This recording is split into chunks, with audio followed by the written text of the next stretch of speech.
Hi everybody and welcome back to Lost Genre Reddit Stories. This post is from the subreddit Relationship Advice and it's by user Contente. Male 32, cheating fiance, female 31. Concise. Let me start from the beginning here. Yesterday I met my fiance, Lana, at our wedding venue for our 4-month out meeting to finalize details. We drove to the venue separately because she was leaving straight from work. Toward the end of the meeting, she let me know her friend was dropping off her rental car and needed a ride home and asked if it would be okay. I said yes, thinking nothing of it as it wasn't that far from our home and I know her friend well. Later, I get home and tried to get in touch with her for the next 3 hours. No answer. At approximately the 1:30 mark, I texted her friend and asked if Lana had made it to her okay. I was very worried. In the meantime, Lana ends up coming home saying, "Sorry, it took longer than expected. I hung out with my friend for a bit before leaving." Okay, no biggie, just let me know next time please. Then, a few minutes later, her friend gets back to me and says, "Sorry, I couldn't make it to the venue. I didn't see Lana tonight." So I asked Lana why her friend would say this, and she said she didn't know and that she can't control what her friend says and walked outside. I'm sketched out as F by this point. I have never done this, but I looked at her phone records. Yes, I did, and I don't regret it. I saw that when she went outside after I confronted her about her friend's message, she called that friend right after when she went outside. I also saw an hour-long call with a number I didn't know on the way to the venue. So I asked her what rental place they went to and multiple other questions. She had quick answers and they seemed legit. I thought maybe I'm crazy here and I need to chill and sleep on it. This morning, I asked her to please show me the text from her friend asking her to pick her up and I would apologize for questioning her the previous night. She said no. Then I said, "When I caught up to you yesterday on the way to the venue, I saw you were on the phone. Who was that?" She said, "Oh, that's the friend that asked me to pick her up." That's when I knew for a fact she was lying. I said I looked at her phone records and knew that that wasn't true. She then changed her story to say, "Oh, I needed to meet up with a co-worker to discuss a patient." Who is the co-worker and why couldn't you discuss that over the phone? And she replied, "I needed to show him the techniques in person. His name is Michael." Okay, now I am sketched out beyond belief at this point. We never lie to each other, right? I asked to see the texts with Michael. She said she wouldn't let me see them and I asked why not if there's nothing to hide. Are you having an affair? Do you not want to be together anymore? She pauses and proceeds to tell me all the things that are wrong with me. I work too much, I don't spend enough time with her, and I don't listen. I'm astonished at this point because all of this is news to me. Anyway, I put 2 and 2 together and I know something sketchy is going on. I again asked to see the texts. It took about a half hour of convincing to see these texts and they were crazy. They were sexual in nature and talking a lot of crap about me. Also, how she wanted to be with him and how they're essentially in love. She started this job 1.5 months ago. He is her co-worker. He is also 15 to 20 years older and divorced with multiple kids. I have been financially supporting her for the last few months as she got back on her feet and was working extra so she wouldn't have to pick up a part-time job. We own a house which we both live in with 3 dogs and a horse. Sorry for the novel, I am beside myself right now. I did not see this coming and we were going to get married in 4 months. Any advice would help. Well, OP, it's very clear that the first thing I wouldn't do is marry this person. She doesn't just suck because she's a cheater, but she's also a coward. I mean, she pulled it straight from the cheater playbook. You blame your partner for your cheating. So yeah, OP, wedding's off, relationship's over, she needs to get out of your life. And unfortunately, in your case, that's just the easy part because you guys have a house, a horse, and 3 dogs. Now, the only positive in this thing is that you guys aren't married, but you do definitely need to sell that house or she has to buy your half. Maybe her affair partner can help her out with that. Or you buy her half and then she moves out. Or you guys just sell the house and split the money fairly. Not evenly, fairly. Whoever put more money gets more money. Also, I don't know how long you've been in this relationship, but if you were about to be married, I would assume a few years, which means you guys are pretty much entangled. So make sure that the money thing is properly sorted. And what do you guys think about this whole situation? What would you do if you were in OP's shoes? Let me know in the comment section, and now let's move on to the community comments to see what they said. BakeTime 1089 says, "Standard cheater victim blaming. Don't let her pin this on you. OP, you deserve better. Cancel all vendors, notify invited guests, lock down your credit or shared finances. Are you sure her affair partner is divorced? He may be lying to your soon-to-be ex, or she may be lying to you. Either way, it sounds like she cheated down and screwed up royally. It sucks, but it's better to know now than 10 years down the road. I'm sorry you got blindsided like this, and I hope it gets better soon. And Opie responds, I really appreciate you taking the time to reply and for the advice. I have no idea if he is truly divorced and honestly don't want to know more about the guy. The saddest thing about this is my dogs love each other and will most likely be broken apart. Agree, better to know now. Any Structure 1309 says, damn, totally sucks bro. Condolences on the death of that relationship, but in hindsight, you finding out about this work office affair was a blessing. You dodged a bullet. Imagine if this happened after the wedding. Cut your losses and never speak to her again. Even when the affair partner tires of her, which he most likely will, and she tries to get back to you, don't. Don't be her fallback guy. Move forward with your life. Don't be the dummy that takes her back and you back on Reddit talking about I reconciled and she cheated again. Be better. Good luck. Mammy Issues says, is she on the lease or mortgage? If not, give her 30 days and she gotta go. If you're not on lease or mortgage, then you got 30 days to go. And I'd do it much faster. Depending on receipts when it comes to the dogs, I'd take them and F her opinion on it. Don't be remorseful. She didn't care how you would feel about all of this. She was gonna marry you and live a life full of lies with you. She doesn't care, so don't give her any type of pity, my guy. In the end, being an ass will help you build the confidence to move the F on. And Opie replies, mortgage, we co-own unfortunately, little more complicated. Additional information from Opie's comments. Just needed to type it out to vent a bit. Still can't believe this is real. It's sad, but there's no going back from this. I would be looking over my shoulder forever. She's only sorry she got caught. Great liar, I might add. Of course, I know I'm gonna be fine. I'm sure. Just a bump in the road. I just hope my poor dogs don't get broken up. They haven't done anything wrong. I agree with you all that say this is a blessing in disguise. I'm sure it just feels like crap now is all. I'll get better over time. I just don't trust anything that comes out of her mouth at this point, to be completely honest with all of you. I think if you all had seen the texts saying how terrible I am and how she doesn't want to be with me anymore, it would be clear that she was biding her time. Maybe until she became more financially stable and was sure she wanted to be with this guy long term. I'm not going to be a backup plan for anyone. Opie's short-term update. I was finally able to sit down with her tonight and go over this. Again, she came in trying to blame me for what she did, trying to justify the cheating and lying as a direct result of my lack of communication and listening. She said she wouldn't have had to start talking to this guy if I had been listening better, that I spend too much time in the office working and don't dedicate enough time to her. I tried to explain that I was putting in extra hours to try and support her and the family financially while she was struggling so she wouldn't have to get a part-time job. She said she would have rather gotten a part-time job, which makes no sense to me. She was under the impression that because this was a short-lived affair, 1 week she said, and they only made out once, that we could move past this. When I brought up the texts where she was trashing me and talking sexually with him, she deflected hard and I got nowhere with that. I told her that I am not the reason that this is happening. She went too far and should have communicated with me or thought about the implications first. That I can never trust her again and this is all because of her actions. Whether she wants to try and justify this as my fault is up to her. At the end of this part, it got a bit calmer. I said, listen, we just really need to figure out the house we own jointly and the 3 dogs. We came to the conclusion that either I stay and buy her out or we sell and get new places. The dogs, one of us will get 1, the other 2, to be defined. So that's where this left off tonight and we'll continue to keep you all posted on progress. Curious about what you all would do about the house. Financially, I can support it alone, but it is nearly 3,000 square feet and 5 acres of land, which we bought solely to have a horse. She is taking the horse when she leaves and boarding it at a barn.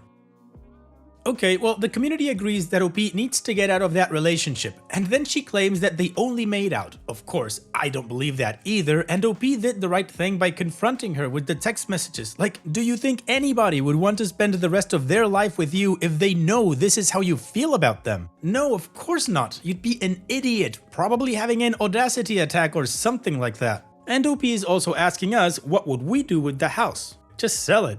Anyways, it's time to move on with the first of two updates that OP has given us for this story. But of course, you know that here's another one of my playlists for you to enjoy after this video. Now, let's move on with the update. I was able to sit and have a 3-hour conversation with her tonight. We talked about our relationship and what led to what occurred. It started with her telling me what I did wrong in our relationship, like our communication and spending too much time working and on my phone. I don't disagree with any of these things. My mindset behind working so much was to support the family. I run an e-commerce business on the side and I'm a one-man customer service center and deals happen 24 hours a day. I am always on the clock. I could have certainly been better about setting my phone aside and responding to people the next day.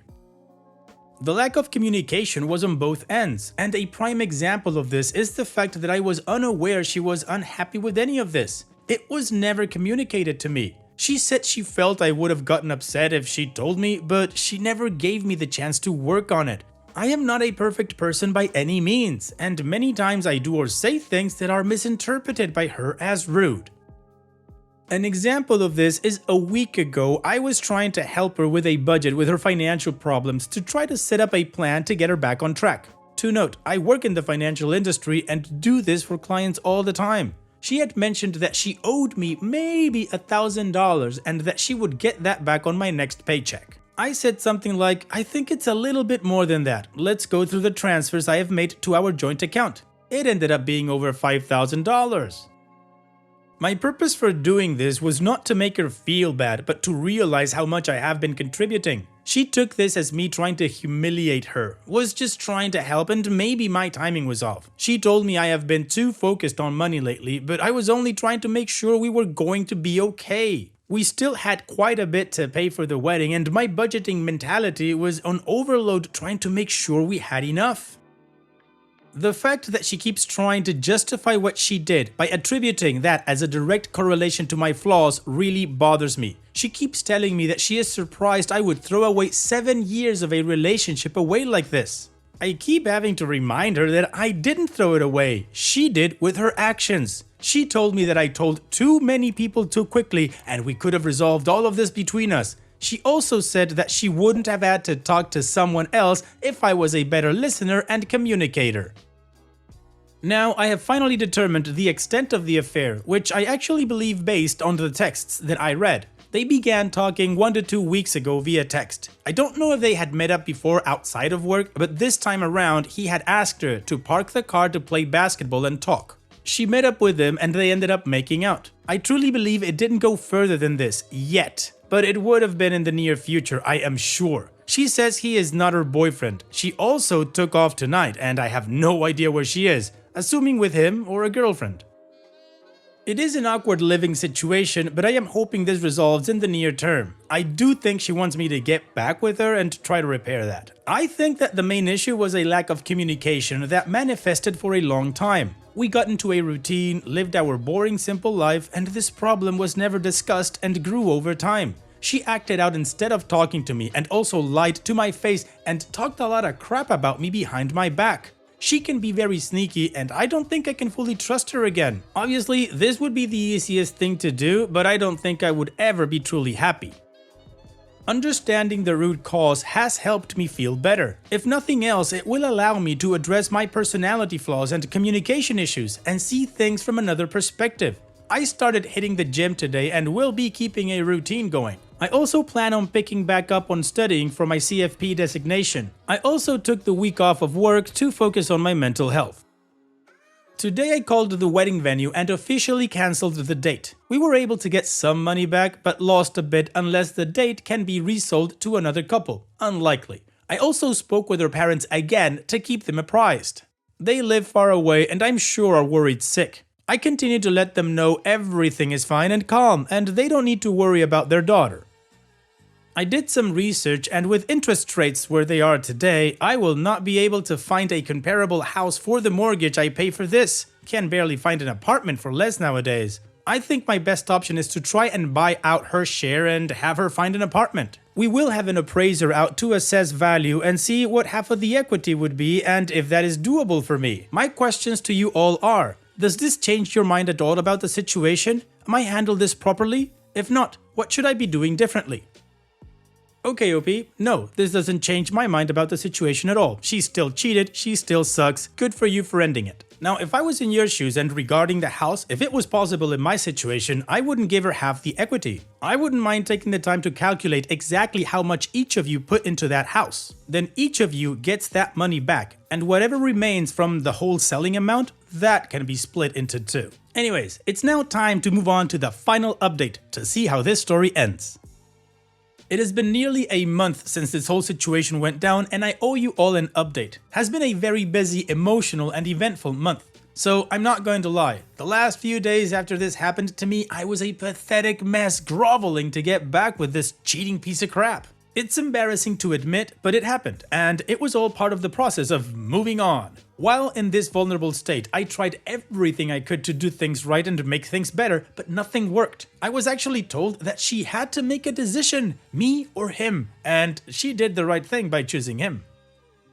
I think that's when I woke up and realized I had let my self-worth go down the drain and I needed to take a step back and really focus on me and what was best for me. It is hard after 7 years of doing everything for someone else to focus on your own needs, but that's exactly what I have been doing since. I moved our joint savings accounts to my individual checking account. I did the math of what was owed to me and transferred half of the balance back to the joint account for her to take. Hey, I said that, but for the house. I have been working out every day since this happened. It makes me feel good to not only improve how I look, but helps me continue to think clearly. I've also gone suit shopping for a massage and out with friends and family. Not only was this relationship isolating my friends and family, which should have been a huge red flag, but I never did anything for myself. Buying clothes is just not something I would do. I was always worried about providing for her and our animals. I've also been seeing a therapist for the first time in my life on a weekly basis. It helps me talk things out and my decision making. It is something I will probably continue to do after this situation resolves, just to continue to improve myself. Now for the bigger items. I am still living in the house with my ex. She is sleeping in the guest bedroom and we are at a point where the only communication is, "Did you feed the dogs?" I think she is a terrible person and no matter what I say, in her mind, this is my fault. To accuse someone of being a bad communicator and then use that as an excuse to then not communicate her feelings to me and cheat is her being a hypocrite and an easy out in her delusional mind. I stopped bothering trying to reason with her because it is unreasonable. I have been keeping the ball rolling with listing the house for sale. I contacted an agent, had them come, and was happy with the proposed sale price. She then requested that I contact 2 other agents and get their opinions, one of which was recommended by her friend. Yes, I made all the calls, set up all the appointments, and met with these people. This is how the relationship always was, and even though it's not fair, I've been willing to do it to get the hell out of here. After meeting with all 3, we ended up going with the first agent. Pictures were taken on Sunday and the house was listed for sale Sunday night. Open house next Saturday. Already getting a lot of attention on the RE sites. She will be taking the horse to a barn somewhere to be defined. I had a conversation about the dogs and offered to take one or none. She said she would take all 3 of them to keep them together. They are a happy bunch and I don't want to fight over taking one if that will break them up. It also selfishly allows me to pursue a clean start. Unexpectedly, I met someone about a week ago that I've been spending quite a bit of time with. I have no false expectations here, but I'm enjoying hanging out with her. She's been through a similar situation in the past and has been helping me through this. It's really eye-opening speaking with a kind, thoughtful, and independent woman. It makes me realize what a narcissist my ex was. Completely self-centered, dependent, and manipulative. I should have listened to the warnings from family and friends long ago. I definitely fell into the trap of being in a simple routine. I wasn't enjoying life, it was just an easy situation to be in. Nice house with lots of land, great animals. I didn't want to rock the boat, so I just continued on. You don't really realize this until you take a step back and truly reflect. Some might say it was wasted time, but I'm really using this as a learning experience. I will not ignore red flags in the future. I will not fall into the simplicity trap. I will continue to maintain relationships with friends and family. I just want to end this with a huge shout out to everyone on here that commented on my original post. I posted on Reddit because I had no idea what to do. Those of you that took the time to try and help a complete stranger on Reddit is amazing. I read every single comment and they all helped me get to where I am now. I am looking forward to the next chapter in my life, wherever it takes me. P.S. 1 week later, the house was more valuable than expected to the tune of about $100,000. Accepted an offer today over asking price. Not a good buyer's market. We'll get an apartment or rent a condo until I decide where I want to end up. Thank you all, truly. Well, OP, I'm gonna call this a happy update. You got rid of the dead weight, good for you. You met someone that apparently is a really nice person, again, good for you. And you got $100,000 more on the selling price of the house, that's just awesome. But I think the best thing here is that you've taken all the learnings. No more red flags, no more isolating you from friends and family and all of that crap. So OP, here's wishing you the best in the future. Take care, OP, and thank you so much for sharing. And that's it for today's video. Thank you so much for taking the time to watch it. Now, if you've gotten to this point in the video, I assume that you like these stories that I'm reading out, so here are a couple more that you might enjoy. And if you don't have any time to watch another story right now, save it for later, and also, don't forget to hit that subscribe button.